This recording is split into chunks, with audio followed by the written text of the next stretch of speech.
Hey guys, welcome back to the Authentic Podcast. We're so excited that you've joined us today.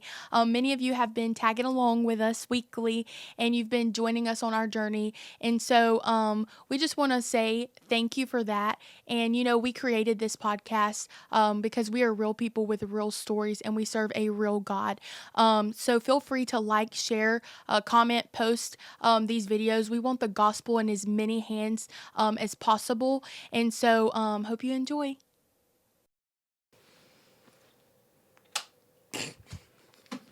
Hey guys, welcome back to the podcast. We're so excited that you are here. I've got the Authentic fam here, and I've got Courtney Starks. I had to remember that because she just got married. But Courtney Starks here with us today. She has a powerful testimony, and we're so honored that you have joined us today. So thank you for coming. Yes, I'm so excited. She was my high school bestie. So for anyone that doesn't know that, it's my high school bestie here. But I want to get into your testimony and hear about what the Lord has done for you. So you can start me off at, your being raised in, your younger childhood and things like that. Yeah. I just want to say also, I'm super excited because I know y'all have seen half of this, half of what I have to say is something you walked with me through. So that's really exciting for me. But I was raised in church, y'all. I was almost born on the church pew. I come from a legacy of praying women, but I also come from, there's a lot of addiction in my family, and that's something that I didn't see growing up until maybe middle school. But just as a kid, I was always told I was super shy, and I don't believe that because I just remember in elementary school, middle school, I was volunteering for everything. I was in every club you could do, all the sports, which you wouldn't believe it now, but I was in all the sports. And so my mom would tell me, she's like, yeah, you wouldn't leave my arm. You were so shy. And she said, I came home one day and said I wanted to be in the talent show, and she just couldn't believe it. And since then, I was super outgoing. And then around middle school, we would do they'd bring those dare trucks and stuff, and they talk about never do drugs, and one of them was it was a little illustration of how you don't take medicine that doesn't have your name on it. And I would sit in those and be like, who would do that anyways? What do you want with someone else's medicine? I just didn't get it. But I'd always seen it in TV shows and stuff, and I just didn't think it was real. And something I was very proud of as a kid were my parents. I was always in church. I knew that was good. Yeah. My parents didn't cuss. I didn't know them to drink or smoke. And that was something I was very proud of as a kid. And then in middle school, I started to see the issues that I didn't know were there, that my dad had struggled with addiction for years that I didn't know about. And I started to see it affecting him at home. And me and my siblings always talk about how we kind of got a different version of him. How my sister, he was her softball coach. And I just never really had much of a relationship with him. So starting around middle school, when he started to kind of be more secluded, when we'd come home, he'd just be asleep on the couch kind of thing. So I started to kind of look for attention from older men in other ways, like my teachers and stuff like that. I'd have the biggest crush on my teachers, y'all. And it wasn't natural. It wasn't healthy. And it was because I lacked that at home. I didn't have that attention from a male figure at home. And I just remember I would do all these things to try to get attention from these men at school and other things. And I started realizing that drugs was something that would get people attention. I saw friends who would come into school and the teachers would pull them out of the hallways and talk to them about what they were doing, hey, this isn't right. And I recognized that, if I want this private time with these teachers, I want their attention, this is something I could do. I didn't know how to get it. I didn't know how to do it. So I'd be bringing NyQuil because I thought that was drugs, right? So I remember one day in class, I would just drink bottles of NyQuil at school because I just thought, that was it. It sounds so silly to say, but looking back, this is what I recognize that to be. And then I got a boyfriend, and we all his friends were my friends. And so moving into high school, the only thing I ever did was NyQuil and stuff. And my dad injured his back, and he was prescribed a nerve pain medication. And I found that, and I started to take it, and I realized that it made me super outgoing and fun. And Wow. so I would start to rely on that. And going into high school, it caused severe anxiety. So I started to say I wasn't an anxious kid growing up, but I started to see that going into high school. I quit everything. My first year of high school, I didn't do band anymore, cheer. I just completely secluded myself from everyone, and that ended up causing a breakup between me and my boyfriend because I was just apart from everyone. I was so anxious. And so then I started to rely more heavily on that. So I think that's when it really began. And I just started to rebel, y'all. Like my mom, I remember I wouldn't go to lunch with people. I would go sit in the social worker's office because I just didn't want to be around anyone. And she would talk to me. And I, for a very short season in high school, really started to dislike my mom, which is odd because I've always had a really good relationship with her. And I remember telling my social worker, like, it's to the point where when she would come to wake me up in the morning, I would jump out of bed so I didn't have to hear her come in my room and like say good morning because I was just so like isolating myself. I didn't want nothing to do with anybody. Wow. And it caused like fights with my siblings. I remember one day my mom got in my face and she was like, this is a rebellious spirit. This is an agitating spirit and I won't have this in my house. And it started to turn me away from religion too, because I was like, she just thinks I'm awful and she hates me. And I thought everyone hated me. So then my dad ran out of his medicine, which means I didn't have any anymore. And I didn't have any friends, so there was no way for me to get anything. I went and stayed with my grandmother, and she had something very similar, the nerve pain medication. And so I stole the medicine from my grandma, and I started taking even more because this stuff was not as strong. And so I would have alarms going off on my phone in high school telling me when to take the next one so that I could consistently be like that throughout the day. And teachers started to notice, and at this point, it wasn't even about having attention or anything. It was just I did not want to be there. This was the only thing getting me through school. And it got to a point where it was very obvious. I was very disruptive. I couldn't get up the stairs in my high school. And I passed out one day, and they sent me home. And my mom took me to the doctor, and she told the doctor she didn't believe I was on anything. She thought I was just acting out. I wanted attention. But I really had been taking drugs, and they ended up expelling me from school. So I was sent to CF Taylor. This was right at the beginning of COVID, and this is when I met Carmen. So I was about 15 years old, and even though I had grown up in church, I had never met someone my age who really loved the Lord. I'd never seen it taken quite so seriously. And I think I also had this perspective of like, it's okay if I'm not serious about it now because I'm 15. No one else in school, no one else my age takes it seriously. I'll do what my mom does when I'm her age, or, you know, when I turn 25 or something, I'll start doing this and that, like all the rest of my family, like leading groups and doing this. I just didn't think it mattered then. But then I met Carmen, and we both went and stayed at my sister's house, and she was so different. No offense. She was so different. And she poured some coffee. It's like late at night, and she was like asking me about, she saw I had a makeup palette of this person, and she was like, do you like that person? And I was like, oh yeah, like it's makeup. And she was like, okay. And we started talking about it, and I just told her my whole story. I was telling her all about it, and she was like, wow, that's crazy. And we got really close really fast, and that was the first time I'd ever seen anyone take God so seriously, and I was just amazed by it, and it really inspired me.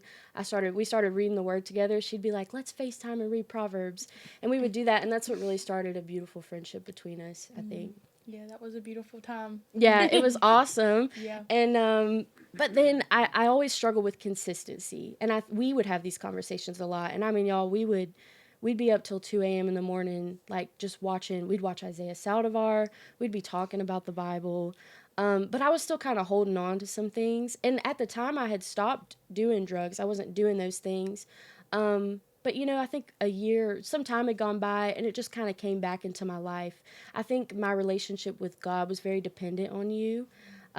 If we weren't together, I wasn't really reading the Word. If we weren't together, I wasn't really doing these things. I wasn't like going and partying and acting crazy, but I just wasn't as committed as I thought I was. And so that caused a lot of consistency issues. And I kind of internalized that and thought, you know, this is probably just what it's like to be a Christian. Like, you'll have some moments where you're like super into it, and then you just have times where you're not thinking about it. And I thought that was normal.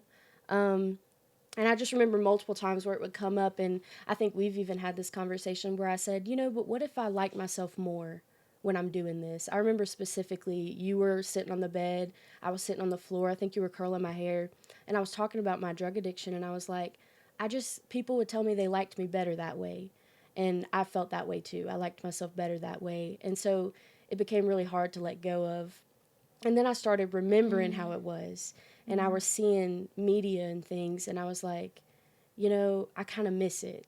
This would make me super outgoing. I could preach to people. I could be like super outgoing and help people come to Christ. So I started doing drugs again, but I would take these people with me to the youth group too. And I was just there acting like everything was normal. Obviously, I feel like on the outside it was obvious, but inside I was like, nobody knows. Like, and I was doing that. And I remember having a prophetic dream. Every now and then I'll remember this, but and I called you the next day after this happened. I don't know if you remember this story, but it was a dream of that scenario that had just happened, and I had to go through like this kind of maze kind of thing. It was just a bunch of challenges, one after the other. So in this dream that was definitely from the Lord, I woke up just thinking about it. It was these three women walking me through it, and I didn't want to do it. And at this point, we had watched so many deliverance things and so many things about New Age and witchcraft, and I had gotten back into my drug things again. And at the end, it was like you had to draw an animal. This is so funny, but God works in mysterious ways. And partway through, I would do something and I'd get shot right back to the beginning, but it would be worse and it would be harder and harder to get through, and it would happen again. I'd be in the same room, and at the very end, I had to draw a picture of an animal to get through, and there were voices whispering at me to draw a cat. To draw a black cat, and obviously that's a symbolism for witchcraft. And at the time, I had no idea what this was, and I ended up drawing a lamb, and I drew the lamb, and it like lit up golden, and I was able to get through, and the dream was over. But I called you the next day, and I was like, at this time I wasn't doing as much. I was like, I'm never doing that again. Like, this was the Lord telling me, like, if I do it again, it's going to be harder. And you were like, yeah, you told me about how, when you clean house, it can come back 7 times. And I held on to that. I was like, I don't want it to be worse. And then lo and behold, months later, it happened again. And I went from doing weed to doing what they call blues, like pills and stuff. But all this to say that this led me into like New Age spirituality and witchcraft. And it was something that came completely out of left field to me because, too, like we were close at the time.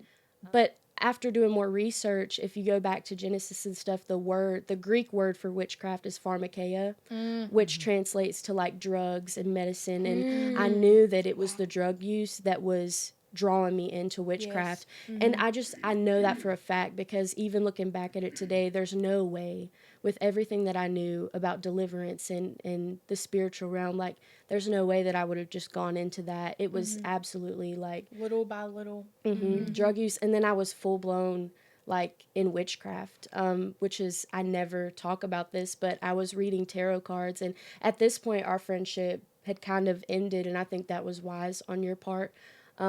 Because I was doing witchcraft, and I started reading tarot cards. I started trying to meditate and like see these things. And it got to a point, I think one of the last times we had spoken, I was questioning God.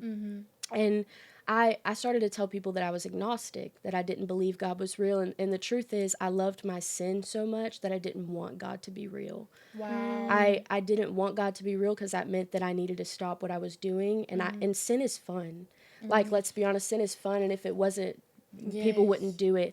And so I was researching and trying to find the faults in the Bible so that I could convince myself that it wasn't real, because I wanted to continue doing drugs. I wanted to continue doing witchcraft because I had a false sense of power doing that. Eventually, I kind of got away from the New Age side. I knew that it had kind of torn things apart. I was experiencing like spiritual warfare like no other, and I was like, you know what, this is just dark. And I want to talk about that for a minute, because our generation is so pulled, because we are spiritual beings, and so we gravitate towards spiritual things. Right. And I've heard that a lot, that witchcraft, gives you a sense of power, like you can control something.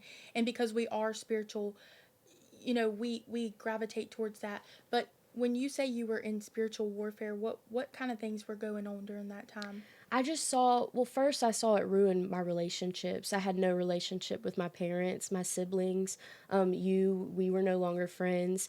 I had anxiety like I had never had before. I tried to go to a youth camp, not not because I wanted to be close to God, but because I was asked to go. It's something we did. And so I went, and at the time I was doing blues, which is like, it's like Oxycontin. It's like a strong painkiller, but it's off the market. So it's not safe. It's not like what the doctors give you. It's a counterfeit. But it's highly addictive. And I left to go to the camp, and I had a panic attack for the first time at this youth camp, and I had to call my parents and have them come pick me up 4 hours away. And I'd never experienced that. Even like growing up, I didn't have anxiety. So I recognized that this, like, I couldn't go out in public. I would cry in public if I was out there. I don't know what I was afraid of, but I just knew that it was kind of linked to that. And I felt unsafe or fearful in my home. I would try to hide it. No one knew I was doing this except like a couple people. And I would lock my doors, and I would have candles, and I would be doing like these spells and just witchcraft in my bedroom. And one day my sister walked in, and I just exploded on her, like super angry, because I knew it was wrong. I was hiding it. And I had all these crystals in my room, and I just felt an evil in my house. I started to be afraid to be in my bedroom, and it was odd because I had all these protective crystals. You know, I had the one on my headboard, one at my foot.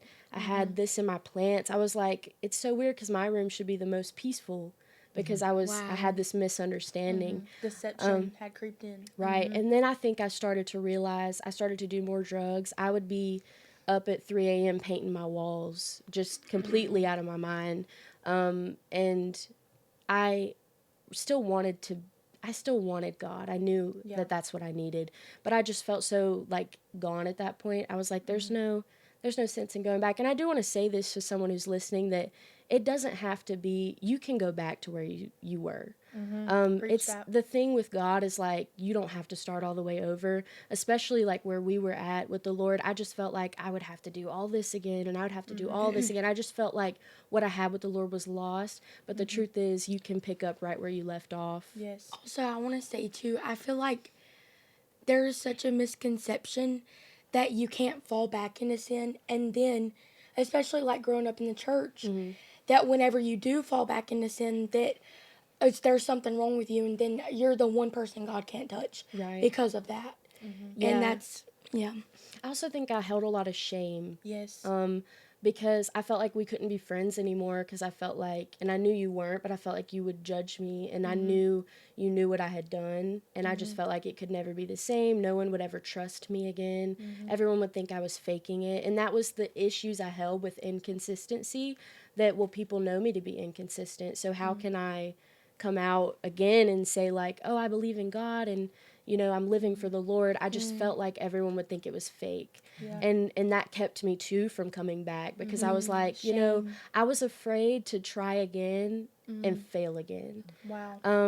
But then I just kept going deeper and deeper into that. Eventually I stopped with the new age, and but I didn't stop doing drugs.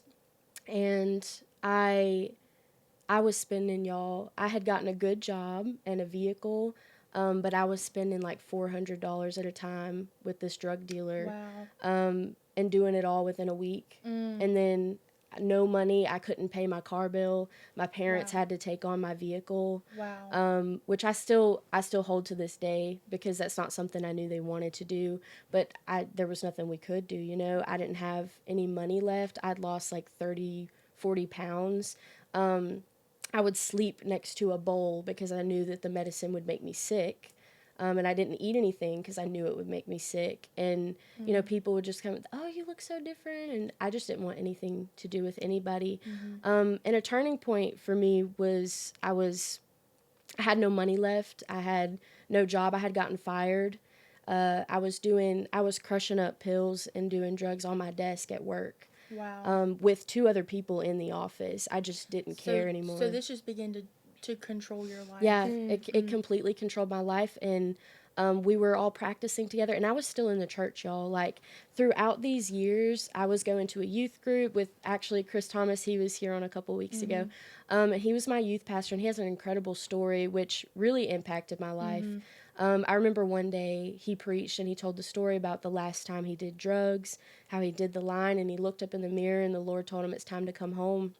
And I was listening to that actively in addiction. Wow. And everyone else left, and I came up to Chris afterwards and I said, "Is that a true story?" Like he would lie, you know. I was like, "Was that a true story?" Because I just couldn't believe it. I remembered so many times. You may even remember this. We would get together every now and then. And I remember we got in your closet one day and I was just crying out to the Lord. I didn't want it. I just didn't know what to do to stop it. And so I would literally, like, tears in my eyes, like, beg God to take this from me. And I almost felt angry at Pastor Chris that, you know, God just spoke a word to him and he was done with it. And I felt like God had given me so many words, you know? And he told me, he said, "I don't know why it works the way it does for some people and not others." But I was just, everything was going to that. And we were practicing with my family to go to a singing. And I was withdrawing from drugs. So I was not pleasant to be around at all. And I left and I went to go stay with my grandmother. And I had never stopped these drugs at any point, so this is the first time I was ever experiencing withdrawal. I didn't know what it was.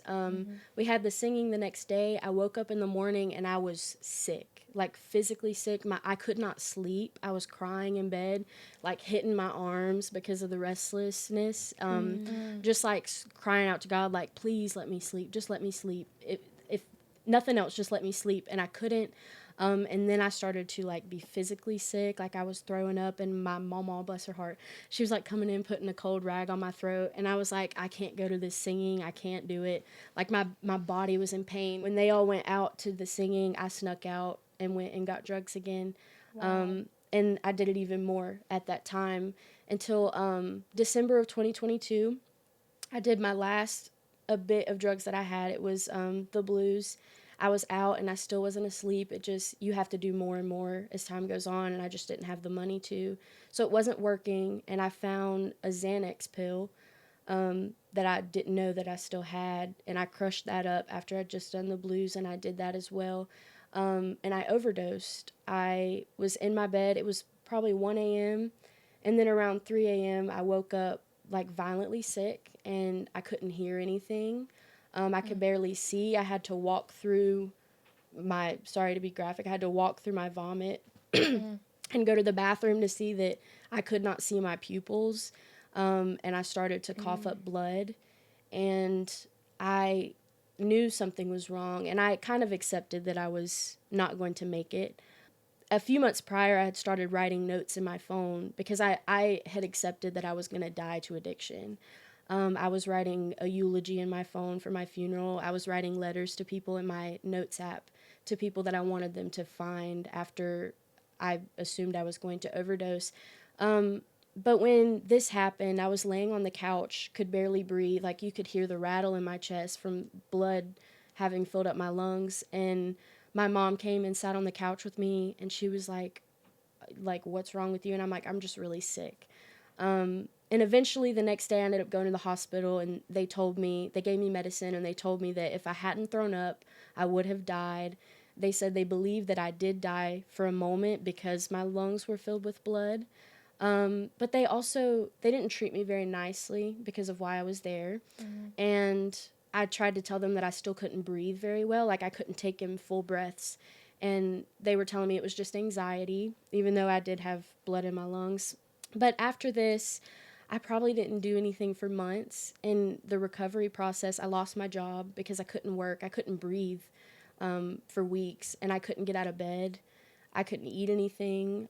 My body was in pain, and I think that was both from withdrawing and from just the violent sickness that came from overdosing. So I couldn't go in my bedroom for months because that's where it all happened. It just sat there in my room, and I still ended up. This is funny. It's not funny, but looking back at this now, I had gotten a call from my aunt who lives in Tennessee, and she asked me to come stay with her for the summer.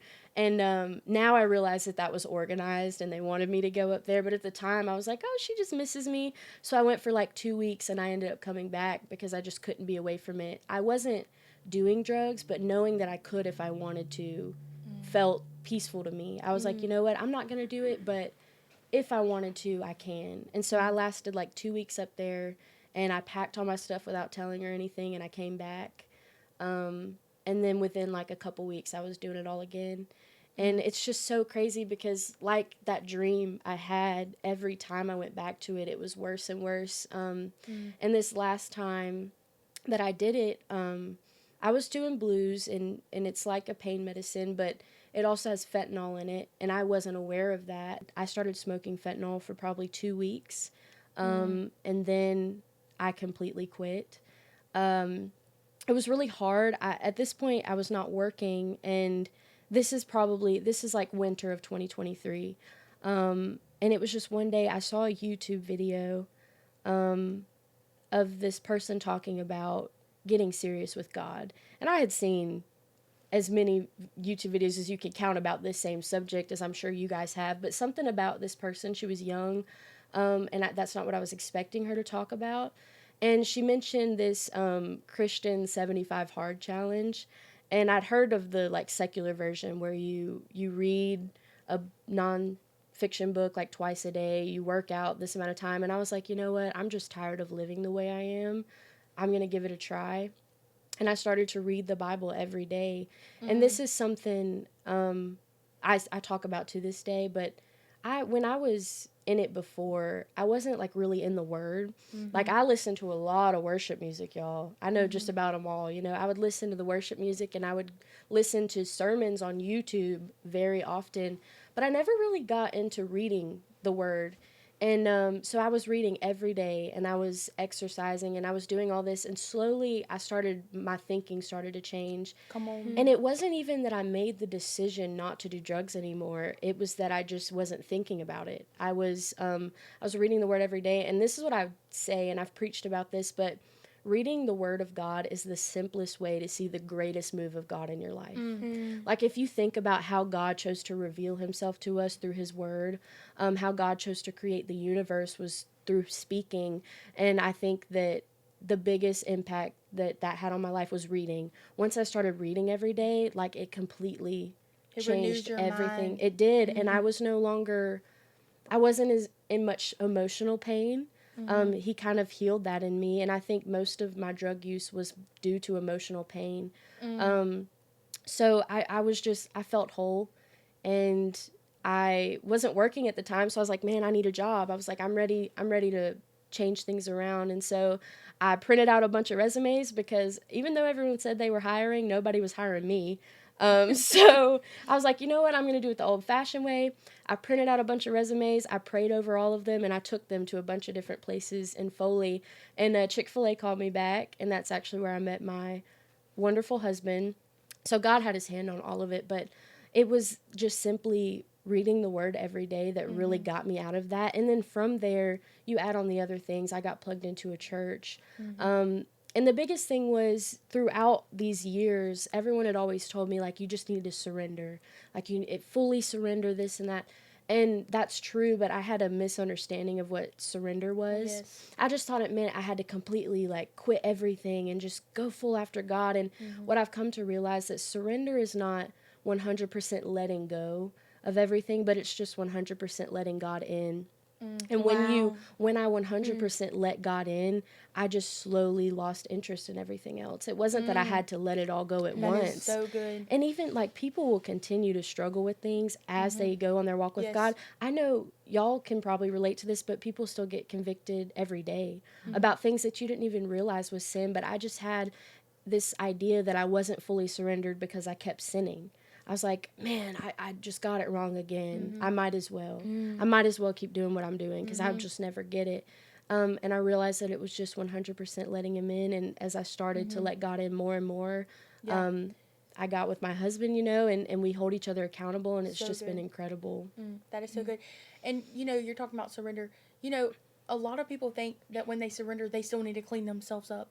When you surrender, God is going to do that for you. He's going to change your desires. He's going to change the way that you think. And that's really most important, because the Bible says that when we read, he renews our mind. The reading of scripture, he renews the way that we think. And when he changes the way that we think, he can change our whole life, like you said.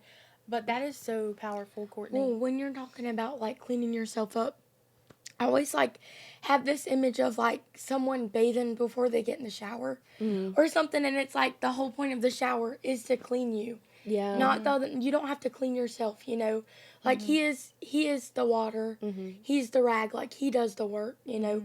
As long as we give him, you know, as long as we just step into that shower. Yeah. I think also that's just what being raised in a more religious way had me. I just didn't think I was good enough to even deserve, one, to be on the worship team, which I was almost everywhere I went.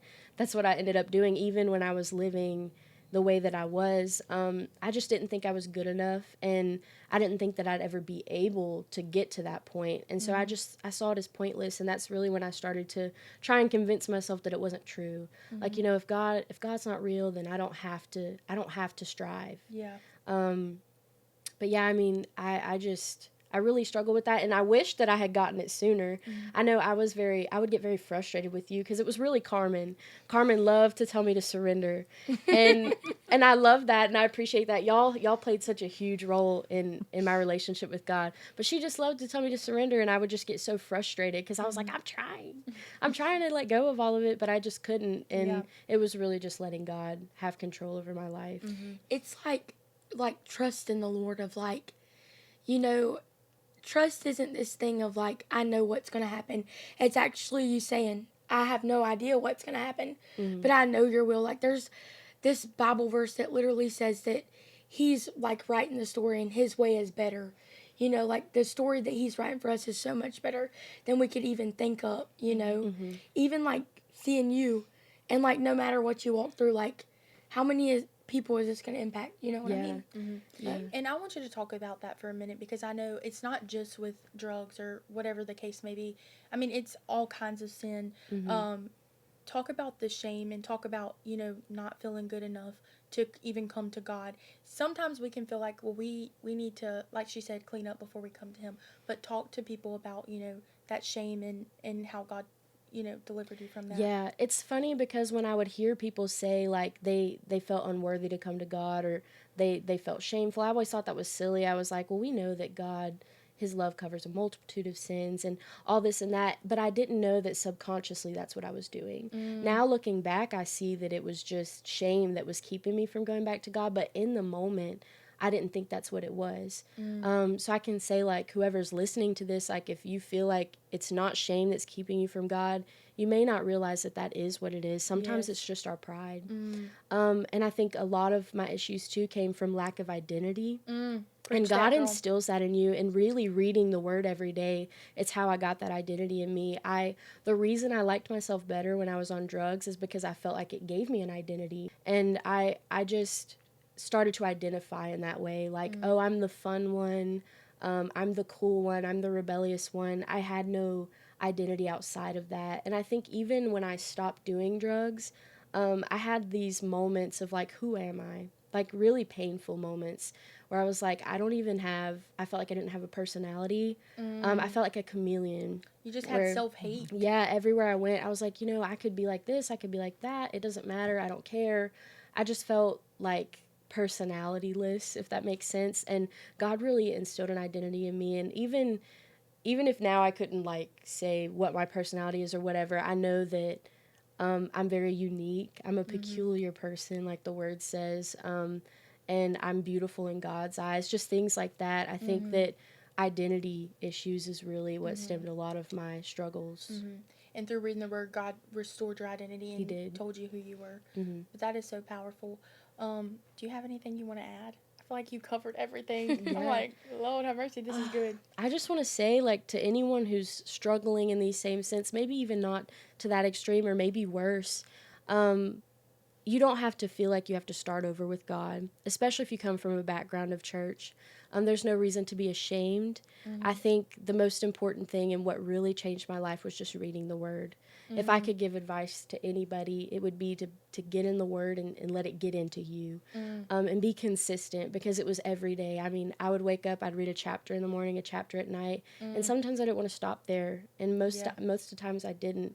So just read the word every day, and you will really watch God transform your mind, the way you walk, the way you talk. I've had people tell me that, my eyes changed, like the way that I look at things changed. And that's just what was the most important to me. And God's restored all of your relationships and all that. Yeah, Like, tenfold. dang, that's awesome. Yeah. That's awesome. So I want to get you to pray for anybody who is struggling, anybody who has found themselves where you've been, or who has found themselves, in shame and in religion or whatever the case may be. Just pray for, you feel led by the Lord, and you pray for those people. First off, God, I just want to thank you for this podcast, Lord. God, I want to thank you for the Howell family and Rebecca and their yes to you. They made such a huge impact on my life, and I know many others. God, I just ask that whoever's listening to this right now, that you would encounter them in a strong way, God. Just wrap your love around them and remind them that there is no condemnation, Lord. Yes. Remind them that there's no shame to come back to you, God. God, I just pray that you would start to nudge on their spirit and get them to start reading the word again. Whoever's reading this, you may feel led to start reading your word again, and it'll change your life. God, I just ask that you would continue to walk with them, God. Lord, be with all the people who are struggling right now and instill identity into them again, Lord. Yes, Lord. God, we thank you. We love you. And I just pray that you would continue to bless this platform, bless this podcast. And God, I pray that many people would be touched and moved by this. In your mighty name, amen. Amen. Bye, guys. Hi, you guys. We are so excited you joined us this week for this authentic podcast. Don't forget to hit like, subscribe, and share it if you don't mind. And just remember to join us next week for our next podcast. Have a blessed week and stay authentic.